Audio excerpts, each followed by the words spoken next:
السلام علیکم ورحمۃ اللہ وبرکاتہ۔ الحمد للہ رب العالمین والصلاة والسلام علی اشرف الانبیاء والمرسلین وعلی آلہ الطیبین الطاہرین واصحابہ الاکرمین الافضلین وعلی من تبعہم واحبہم اجمعین الی یوم الدین، اما بعد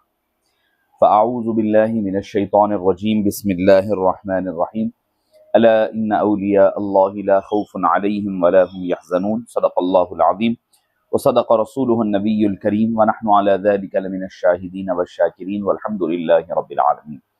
ان اللہ وملائکتہ یصلون علی النبی یا ایھا الذین آمنوا صلوا علیہ وسلموا تسلیما۔ اللہم صل وسلم وزد وبارک علی حبیبک سیدنا محمد وعلی آلہ وصحبہ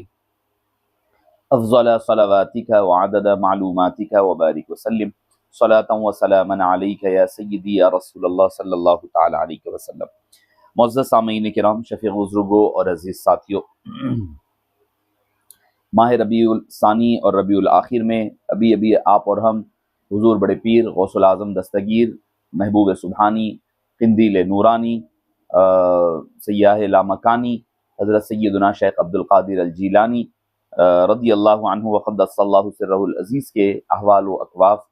کوائف اور آپ کے فضائل و مناقب اور آپ کی سیرت پاک کے اور آپ کی شان و عظمت کے مختلف گوشوں پر ہم نے خطابات سماعت فرمائے ہیں۔ ربیع الاخر کی ایک اور خصوصیت اہلیان حیدرآباد بلکہ عالم اسلام کے لیے بھی، اور خصوصیت کے ساتھ سلسلہ عالیہ نقشبندیہ مجددیہ قادریہ کے اکابرین میں ایک بزرگ ترین شخصیت، میری مراد زبدۃ العارفین عمدۃ الفقہاء والعلماء والمحدثین عارف باللہ ابو الحسنات سید عبداللہ شاہ نقشبندی مجددی قادری قدس اللہ سرہ العزیز المعروف و محدث دکن علیہ رحمہ کے آرا سے شریفہ 17 اور 18 ربیع ثانی آپ کے عرس شریف کی تواریخ آیا کرتی ہے، تو ضروری سمجھا گیا کہ آپ کے عرس شریف کے حوالے سے چند باتیں گوش و گزار کرنے کی سعادت حاصل کی جائے۔ معزز سامعین کرام، شفیق بزرگوں اور عزیز ساتھیوں، ولی اصل میں کہتے کس کو ہے؟ ولی کہتے ہیں حامی کو، ولی کہتے ہیں مددگار کو، ولی کہتے ہیں مطیع و فرما بردار کو، ولی کہتے ہیں دوست کو، ولی کہتے ہیں ناصر کو، ولی کہتے ہیں محب کو، ولی کہتے ہیں سرپرست کو، اور اولیاء کے لیے یہ جس معنی میں استعمال کرنا چاہے ہو سکتے ہیں، ہر ایک کی توجیہ اور تشریح الگ الگ ہو سکتی ہے۔ اللہ عز و جل خود فرماتا ہے، نہ انہیں دنیا میں کوئی خوف ہوتا ہے، نہ یہ رنجیدہ آخرت کے لیے ہوتے ہیں، کیونکہ دنیا میں کوئی غلط کام نہیں کیا کہ دنیا میں خوف زدہ ہو، اور رنجیدہ اس لیے نہیں ہوتے کہ رنجیدہ ہونے کے لیے آدمی اگر کوئی غلط کام کرے گا تو آخرت میں وہ ڈر اور رنجیدگی کا اظہار کرے گا، حزن ہوگا، ملال ہوگا، مگر ان کا معاملہ تو ایسا ہوتا ہے کہ یہ دن رات شب و روز اللہ کی یاد میں گزارا کرتے ہیں، تو لہٰذا انہیں دنیا میں کسی کا خوف نہیں ہوتا، نہ کسی کی ملامت کا خوف، کسی کی تعریفوں کے سے چڑھ جانے والے یا کسی کی مذمت سے کبیدہ خاطر ہونے والے نہیں ہیں۔ بالکل یہ وہ ذوات ہے جن کو اللہ تعالیٰ نے اپنی حفاظت میں رکھا ہے، یہ اپنی حفظ و امان میں اللہ کی رہا کرتے ہیں۔ اور خود اللہ عز و جل خود فرماتا ہے، من عاد لی ولیا فقد آذنتہ بالحرب، جو میرے ولی سے عداوت رکھے گا یا ان کو اذیت دے گا یا ان کو تکلیف دے گا، آذنتہ بالحرب، تو میں اس سے اپنی جنگ کا اعلان کرتا ہوں۔ حالانکہ آپ قرآن کریم اگر پڑھیں تو قرآن کریم میں ایسے مقامات بھی ملیں گے جس کے بارے میں اللہ تعالیٰ نے جنگ کا اعلان فرمایا ہے۔ اس میں خصوصیت سے ایک مقام ملتا ہے سود کے حوالے سے۔ اللہ عز و جل ارشاد فرماتا ہے، فَأْذَنُوا بِحَرْبٍ مِّنَ اللَّهِ وَرَسُولِهِ، جو ایسا سود کا کاروبار کرتے ہیں، سودی لین دین کرتے ہیں، تو انہیں چاہیے کہ وہ اللہ سے جنگ کے لیے تیار ہو جائے۔ مگر اولیاء کا مقام وہ ہے جس کے بارے میں اللہ عز و جل فرماتا ہے، اللہ سے وہ جنگ نہ کرے، اللہ ان سے جنگ کرنے کے لیے من فقد آذنتہ بالحرب، تو اللہ تعالیٰ جنگ کا اعلان فرماتا ہے۔ تو معزز سامعین کرام، اولیاء کرام کا یہ مقام و مرتبہ ہے جس کے بارے میں اللہ تعالیٰ نے، حبیب پاک نے قرآن کریم میں بے شمار مقامات پر ان کی بشارتیں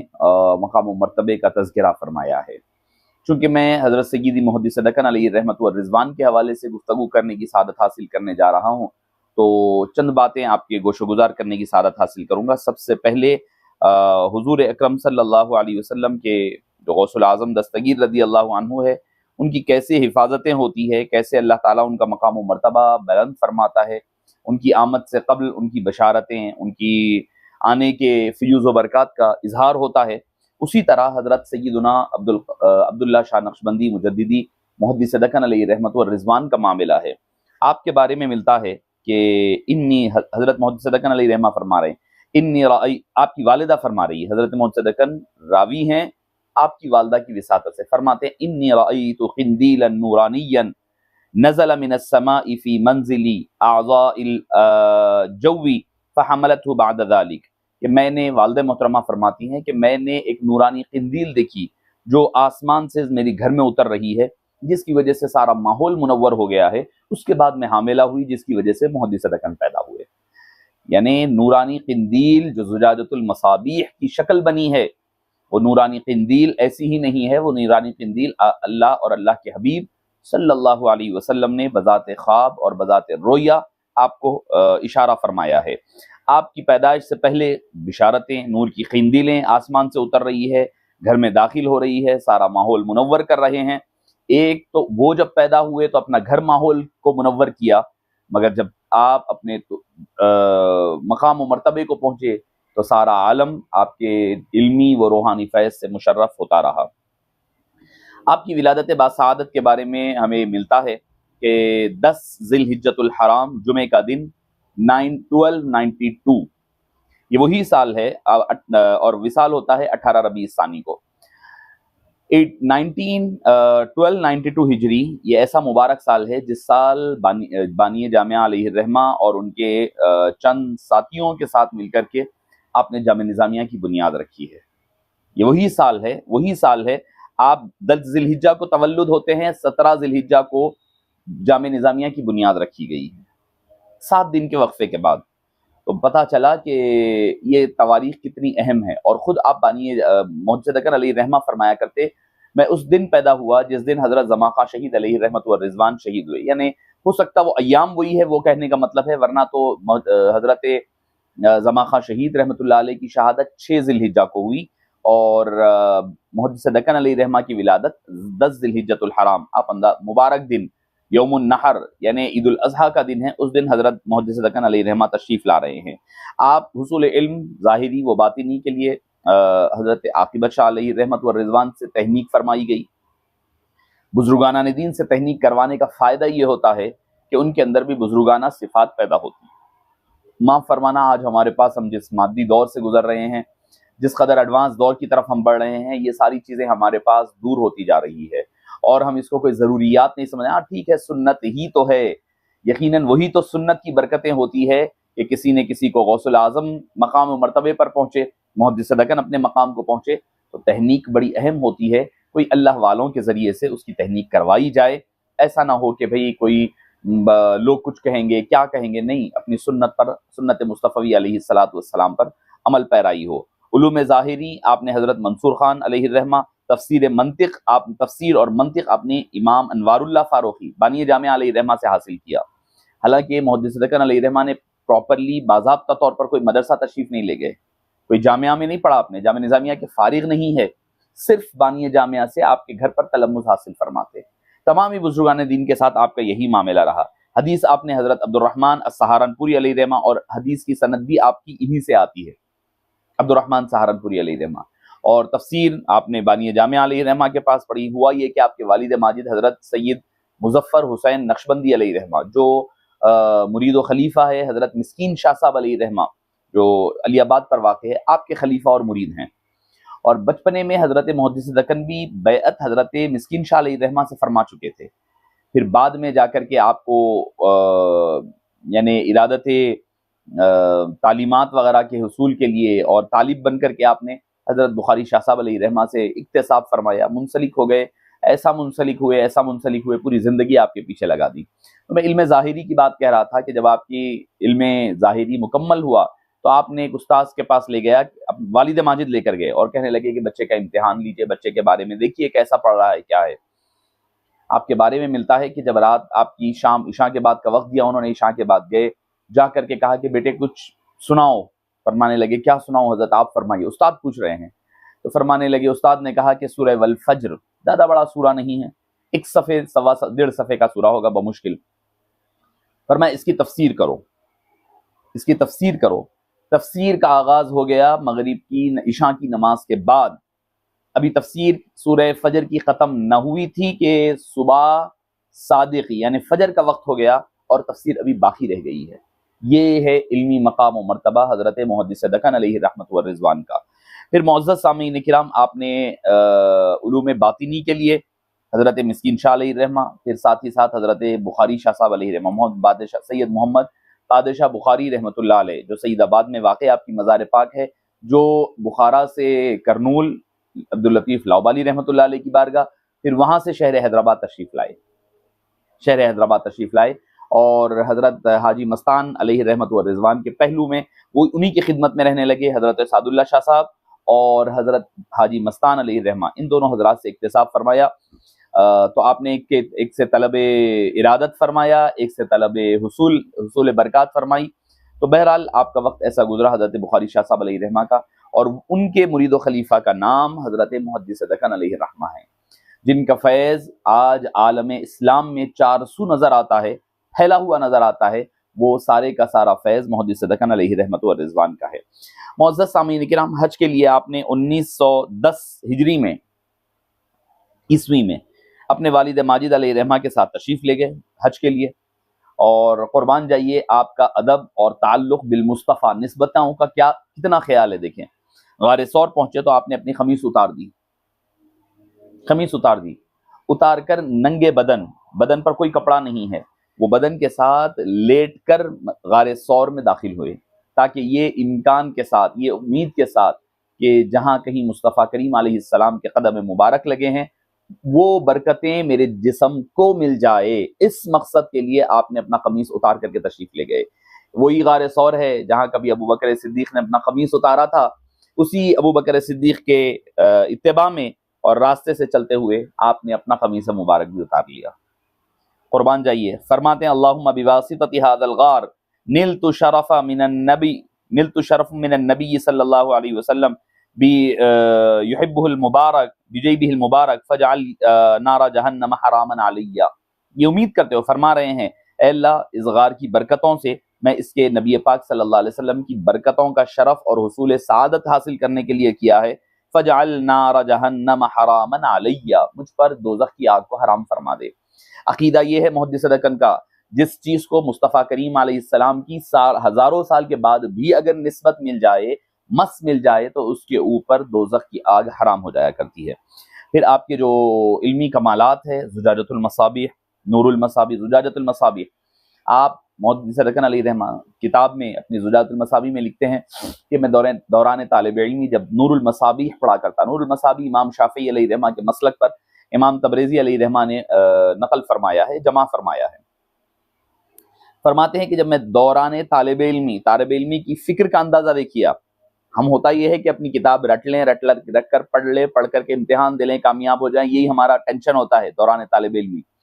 مگر قربان جائیے حضرت محدث دکن کی علمی فکر اور فکر کی جولانی کا اندازہ لگائیے۔ آپ فرماتے ہیں کہ مجھے خیال ہوا کہ میں جو ہے ایسی کوئی کتاب لکھی جائے جس میں ایسی احادیث کو جمع کیا جائے جو فقہ حنفی پر دلالت کرتی ہوں دوران طالب علمی۔ فرماتے ہیں تو اس کوشش میں لگ کر جیسے ہی تعلیم ختم ہوئی، آپ نے زجاجۃ المصابیح کو جمع کرنے کا آغاز فرمایا۔ زجاجۃ المصابیح آپ نے جمع کرتے رہے بڑی محنتوں کے بعد۔ بھئی آپ 5 جلدوں میں ایسی بڑی ضخیم کتاب لکھی ہے کہ میں سمجھتا ہوں کہ اردو اس کی صحیح نہیں پڑھنے آتا ہوگا، لوگ نہیں پڑھ پائیں گے، لوگ اس کی عربی تو دور کی بات ہے، اس کا متن، اس کی شرح سب سے اہم ترین چیز ہے زجاجۃ المصابیح کی۔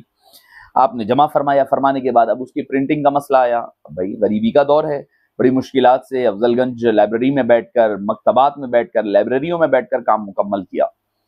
اب جب چھپنے کی باری آئی تو سوچا کہ بھئی کیا کیا جائے۔ آپ خود فرماتے ہیں کہ تذکرہ محدث دکن میں لکھا ہے کہ وہ کتاب جو ہے مجلس اشاعت العلوم کو بھیجی گئی، پھر وہ نہیں چھپ پائی وہاں سے، پھر اس کے بعد آپ نے منگا لی، وہ کتاب کو منگا کر رکھ لیے۔ آپ کے ایک مرید جو بیڑ ناندیڑ کے رہنے والے تھے، انہوں نے خواب میں دیکھا کہ حضرت محدث دکن بیٹھے ہوئے ہیں، نور کا ایک حالہ ہے، نور کا ایک پورا سرکل بنا ہوا ہے، اس کے باہر سے وہ نور نکل نہیں پا رہا ہے۔ تو وہ خواب سے اٹھ کر کے وہاں کے جو امام صاحب تھے، مسجد کے خطیب و امام، ان کے سامنے تذکرہ کیا۔ وہ کہنے لگے کہ تم نے صحیح خواب دیکھا ہے،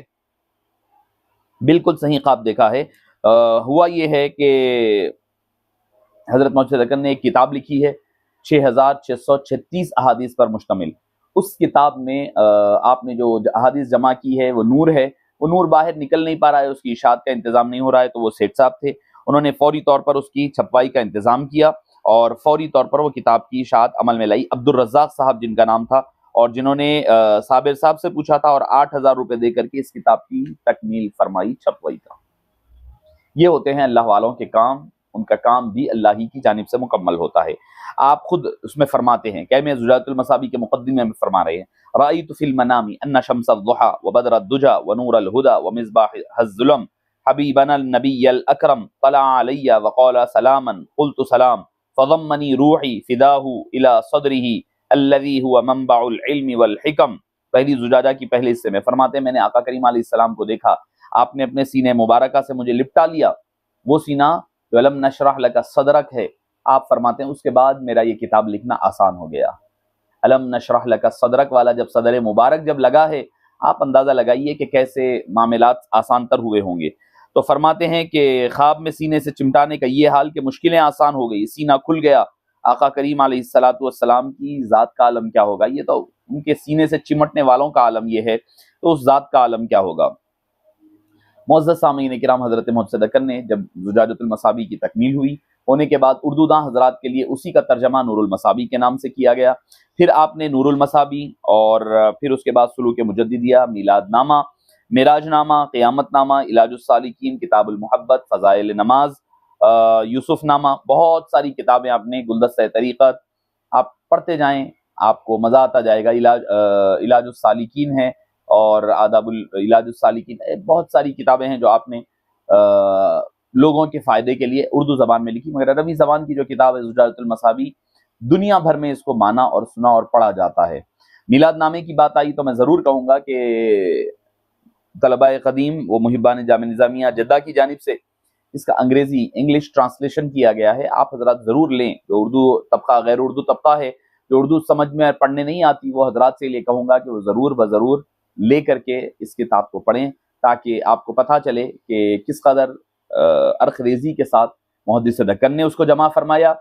پھر محبان جامعہ نظامیہ، بزم طلباء قدیم و محبان جامعہ نظامیہ نے کیسے اس کا ٹرانسلیشن کر عوام الناس کو فائدہ پہنچایا ہے۔ معزز سامعین کرام، ایک مرتبہ حضرت مقام و مرتبہ دیکھیں، ناشتہ کر رہے ہیں، کرتے کرتے پڑھا انا للہ و انا الیہ راجعون، تو آپ کی اہلیہ محترمہ پیرانی صاحبہ نے یہ الفاظ سن کر فرمانے لگے اب آپ کس کو مار دیے ہیں؟ آپ نے فرمایا ایسے ہی نکلا اور خاموش ہو گئے، ایسے ہی نکل گیا۔ اسی روز 12 بجے جو پہلے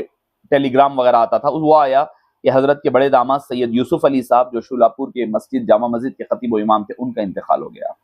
شولاپور میں، مہاراشٹرا میں انتقال ہوا ہے، اور دکن حسینی عالم میں بیٹھ کر محدث دکن علیہ رحمہ انا للہ و انا الیہ راجعون پڑھ رہے ہیں۔ ایک مرتبہ حضرت مرزا شکور بیگ صاحب علیہ رحمہ کے بارے میں ملتا ہے، بہت بڑے عاشق رسول، بہت بڑے شاعر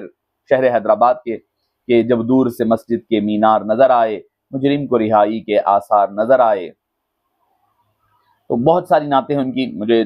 شعر یاد آیا تو میں نے کہہ دیا۔ وہ ایک مرتبہ آئے اس ارادے کے ساتھ کہ دعا کے لیے کہوں کہ حج کے لیے جاؤں۔ لوگ پہلے حج کے لیے جایا کرتے تھے، اکثر عمرے پر نہیں جایا کرتے تھے، حج فرض ہے۔ بڑی معذرت خواہی کے ساتھ آج ہمارے پاس یہ ٹرینڈ عام ہو چکا ہے، حج نہ کر کر کئی عمرے کر رہے ہیں، یہ غلط ٹرینڈ ہے۔ اگر اللہ نے آپ کو استطاعت دی ہے تو وہ 4 عمروں کے پیسے ایک جگہ جمع کر کے حج کیا جائے۔ حج فرض ہے، اگر حج نہیں کرو گے تو گناہگار ہوگے، 1000 عمرے بھی کرو گے تو کوئی پوچھنے، ثواب ملے گا ضرور، مگر نہ کرنے پر کوئی گناہ اور عذاب نہیں، وہ سنت ہے۔ فرض پہلے کیا کریں، بعد میں سنت کی طرف توجہ دیا کریں۔ تو آپ آئے، پہلے کے ہمارے اکابرین حج کی پہلے توجہ کرتے، حج کا ارادہ کرتے۔ پوچھا کہ حج کے لیے جانا چاہتا ہوں، دعا کے لیے آؤں گا، ابھی دل میں مقصد اور مراد ہے، زبان پر نہیں آیا، ابھی آپ داڑھی واڑی بھی نہیں تھی، نوجوانی کا عالم ہے۔ تو حضرت محدث دکن علیہ رحمہ نے فرمایا کہ لوگ سرکار کی زیارت کرنے کے لیے، حج کے لیے جانے کے لیے کوشاں ہے، اور سرکار دو عالم صلی اللہ علیہ وسلم کی زیارت کے خواہاں ہیں، مگر چہرہ نبی کی طرح نہیں بنا لیتے، داڑھی وغیرہ نہیں رکھ لیتے۔ آپ نے بس اشارہ کرتے ہوئے فرما دیا، ان کے دل کا حال بھی جان لیا اور ان کی اصلاح بھی فرما دی، کسی کو زبان پر آنے بھی نہیں دیا۔ یہ ہوتا ہے اصلاح کا طریقہ، کہ برسر عام آپ عوامی طور پر عمومی بات کہہ دیں، انڈیویجول آپ ٹارگٹ کر کر کہیں گے نا، تو اس سے اصلاح نہیں ہوگی، بدزنی پیدا ہوگی، نفرتیں بڑھے گی اور ایک دوسرے سے دوریاں بڑھے گی۔ آپ اصلاح کا پہلو قرآن سکھاتا ہے، ادعو الی سبیل ربک بالحکمت والموعظہ، حکمت اور موعظت کے ساتھ دعوت دی جائے، ایسا نہیں کہ کس کو بھی کچھ بھی بات کہہ دی جائے برسر عام، یہ کہ ایک مومن کی شان نہیں ہوتی، یہ مومن کی شان نہیں ہے، یہ تعلیمات اسلامیہ کے خلاف ہے۔ محدث دکن علیہ رحمہ ان کے مرید ہے، مرید کے لیے، مرید سب سے ایسا آپ اندازہ لگائیے اپنا پیر کہہ رہے ہیں تو راز کہہ سکتے ہیں، نہیں فرمایا۔ حبیب پاک کا بھی یہی اسوہ تھا۔ نہیں، بعض لوگوں کو ایک بڑا خمار چڑھا ہوا رہتا ہے، نہیں نہیں بھائی میں برملا کہتا ہوں۔ حبیب پاک کی تو عادت مبارکہ نہیں تھی ایسا برملا کہنے کی، وہ تو کہتے ہمارے اندر کچھ لوگ ایسے ہیں، قرآن کہتا ہے یا ایھا الناس ومن الناس من یقول آمنا، لوگوں میں سے کچھ لوگ ایسے ہیں جو یہ کہتے ہیں منافق۔ اللہ کو کس کا ڈر ہے بھائی؟ اصلاح کا پہلو یہ ہوتا ہے، اصلاح کا پہلو اگر آپ کے دل میں ہو تو آپ انڈائریکٹلی بات کہیں گے تو بات آدمی کے دل تک پہنچتی ہے۔ اگر آپ ڈائریکٹلی نام لے کر کہہ دیں گے تو ہوتا یہ ہے کہ آدمی کو زک پہنچے گا، بھری محفل میں تو کہنا یہ آداب کے خلاف ہے، یہ آداب کے خلاف ہے، اس طریقے کا کام کسی کو بھی نہیں کرنا چاہیے۔ محدث دکن علیہ رحمہ نے تمام مجمع جو تھا مریدین کا ان کے اندر کہہ دیا کہ بھائی لوگ چاہتے ہیں کہ، اور انہوں نے زبان پہ بھی نہیں لائی اپنی بات کہ بھائی چلو بھائی انہوں کہے تو آپ نے کہا نہیں، آپ نے بس اشارتاً فرما دیا کہ لوگ چاہتے ہیں کہ آقا کریم علیہ السلام کے غلامی اختیار کریں، حاضری دیں، روضہ پاک جائیں اور دیدار سے مشرف ہو، مگر ان کے چہرے آقا کریم علیہ السلام کے چہرے کی طرح نہیں ہوتے، بس دل پر چوٹ لگی، گئے داڑھی چھوڑ لیا۔ اب دعا ہو گئی تھی، جب آئے واپس تو دعا دی محدث دکن علیہ رحمہ نے، تو وہ خود نقل کرتے تھے، فرمایا کرتے کہ میں جتنے سال اس دعا کے بعد زندہ رہا ہر سال حج کرتا رہا، ہر سال۔ اگر حیدرآباد سے جانا منع ہوتا تو بیٹے کے پاس امریکہ وغیرہ چلے جاتے، وہاں سے آیا کرتے، کہیں اور جاتے وہاں سے آتے، بہرحال ہر سال انہوں نے حج کیا۔ یہ دعا ہے محدث دکن علیہ رحمہ۔ معزز سامعین کرام، ایسی بے شمار آپ کی کرامات ہیں، مقام و مرتبہ اللہ تعالیٰ نے عطا فرمایا تھا۔ آپ فرماتے ہیں عمل میں کمی ہو تو درست ہو سکتا ہے، مگر عقیدے کا بگاڑ جہنم میں لے جاتا ہے۔ عقیدہ خراب ہو جائے تو جہنم میں لے جاتا ہے، عمل برا ہو تو آدمی خراب ہو سکتا ہے، بڑے اعمال لے جائیں گے، برے اعمال لے جائیں گے اور عقیدے کی بگاڑ کے سبب وہ سب برباد ہو جائیں گے۔ معزز سامعین کرام، آپ اندازہ لگائیے کہ محدث دکن علیہ رحمۃ والرضوان کی شان اور عظمت کیا ہے کہ آج تقریباً 62 سال 63 ایئرس کا ہو چکے ہیں آپ کے دنیا سے جانے کے باوجود، آج بھی آپ کا نام، مقام و مرتبہ سب کچھ باقی ہے اور آپ کا چرچا لوگوں کی زبان عام پر باقی ہے۔ آپ کے کئی کارناموں میں، کئی آپ کے تجدیدی کارنامے ہیں، زجاجۃ المصابیح اس میں کا ایک ہے، اور میں سمجھتا ہوں کہ محدث دکن جس وقت تجدیدی کارنامے کیے نا، آج لوگ اس کی قائل ہو رہی ہے، جیسے تہجد باجماعت ادا کرنا رمضان میں، آپ قائل تھے اس کے، محدث دکن علیہ رحمہ باضابطہ اہتمام فرمایا کرتے۔ پہلے اس وقت خود مفتیان کرام، خود علماء کرام، جامعہ نظامیہ کے ہمارے اکابر حضرات تھے، کچھ معاملات میں جیسے عصر کی نماز تاخیر سے پڑھنا، حضرت ابوالوفاء الافغانی علیہ رحمہ مخالف تھے کہ اتنی تاخیر سے نہ پڑھی جائے، مگر حضرت محدث دکن کا اجتہاد تھا،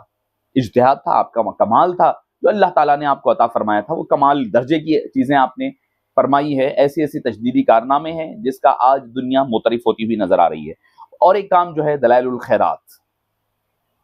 دلائل الخیرات بھی آپ جب مدینہ منورہ تشریف لے گئے، حضرت محدث دکن علیہ رحمۃ والرضوان، حضرت محدث دکن علیہ رحمۃ والرضوان جب مدینہ پاک تشریف لے گئے تو وہاں پر جب دیکھا کہ دلائل الخیرات کی باضابطہ نشستیں ہوا کرتی ہے، کہاں پر؟ مسجد نبوی میں، مسجد نبوی میں دلائل الخیرات کی باضابطہ نشستیں، جیسا آج ہم آپ دیکھ رہے ہیں کہ درس قرآن، درس حدیث اور سوال جواب کی جو نشستیں ہوتی ہے، اسی طرح ایک دلائل الخیرات کی باضابطہ طور پر مدینہ پاک میں نشستیں ہوا کرتی تھی۔ امام جزولی علیہ رحمہ نے جس کو نقل کیا ہے، آپ کو پتہ ہے کہ تفصیلات اس کی، تو آپ نے اس کی اجازت شیخ حرمین شیخ الدلائل حضرت سید محمد امین المدنی علیہ رحمہ سے حاصل فرمایا، اور آپ اس کا خوب اہتمام فرماتے، خلفاء اور مریدین کو فرماتے کہ اس کا اہتمام خوب کیا کریں، اور حضرت محدث دکن علیہ رحمہ اعتکاف کے آخری دہے میں قرأت و سماعت کے بعد اس کی اجازت بھی دیا کرتے تھے، جو آپ نے شیخ الدلائل مدینہ منورہ سے حاصل کی تھی۔ وہ دلائل الخیرات کی جو سند ہے میں آپ حضرات کے سامنے پڑھ کر سنا دوں تاکہ، اور یہ تھوڑا منفرد سند ہے، اصل میں دلائل الخیرات جو ہے 8 احزاب میں بٹی ہوئی ہے، 7 دن ہے مگر 8 حصوں میں بٹی ہوئی ہے، 8 احزاب ہے۔ تو ہوتا یہ ہے کہ منڈے کے دن لاسٹ حزب اور فرسٹ حزب دونوں پڑھا جاتا ہے، یعنی فرسٹ 8 سمجھے، پہلے 8 اور فرسٹ 2 حزب کو ملا کر پڑھا جاتا ہے منڈے کے دن، تو 8 میں سے 6 بج گئے، 2 منڈے پڑھ لیا، ٹیوزڈے کا ٹیوزڈے کے دن 3، Tuesday, Wednesday, Thursday, Friday, Saturday, Sunday.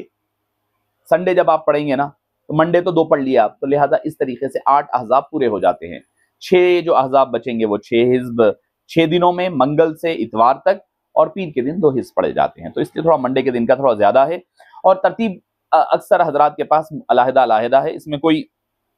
کتاب اتنی ہی ہے، ترتیب تھوڑی آگے پیچھے ہے۔ حضرت محدث دکن علیہ رحمت و رضوان کو اجازت ہے حضرت شیخ محمد امین بن حضرت سید احمد بن السلامہ رضی اللہ عنہ سے، اور انہیں اجازت ہے شیخ رضوان سے، شیخ الدلائل مسجد نبوی، ان کو سند ہے حضرت علی بن یوسف الحریری سے، ان کو سند ہے السید محمد سے، احمد المدغیری علیہ رحمہ سے، انہیں سند ہے ابو البرکات محمد بن احمد مشتی سے، اور ان کو سند ہے علامہ عبد القادر الفاسی سے، انہیں اجازت ہے علامہ احمد المقری سے، انہیں سند ہے احمد بن ابی القاسم الصومعی سے، انہیں اجازت ہے سید احمد بن موسیٰ السملالی سے، انہیں اجازت ہے القطب عبداللہ الغزناوی المراکشی سے، انہیں سند حاصل ہے القطب عبدالعزیز بن عبد الحق الحرار سے، اور انہیں اجازت ہے حضرت سید محمد عبد الرحمن بن ابی بکر بن سلیمان الجزولی علیہ الرحمت والرضوان سے۔ تو یہ جو سند حدیث پاک ہے، سند دلائل ہے، یہ امام جزولی علیہ رحمہ سے راست سند ہو کر کے آ رہی ہے، 7-8 واسطوں کے درمیان ہم تک یہ سند دلائل الخیرات پہنچتی ہے۔ تو آپ حضرات کو بھی چاہیے کہ اس کا اہتمام کیا کرے، اور محدث دکن کا چونکہ اسے شریف بھی آ رہا ہے اس کا خوب اہتمام کرے۔ اللہ پاک سے دعا ہے کہ باری تعالیٰ ہمیں اور آپ کو حضرت محدث دکن علیہ رحمت و رضوان کی تعلیمات پر عمل پیرا ہونے، اور آپ کی راستے پر چلنے اور آپ کی تعلیمات پر عمل پیرا ہونے کی توفیق نصیب فرما۔ جب تک جئیں اسلام پر جئیں، مرنے لگے تو خاتمہ بالخیر فرما۔ وصلی اللہ تعالی وسلم علی سیدنا محمد وآلہ وصحبہ اجمعین والحمد للہ رب العالمین۔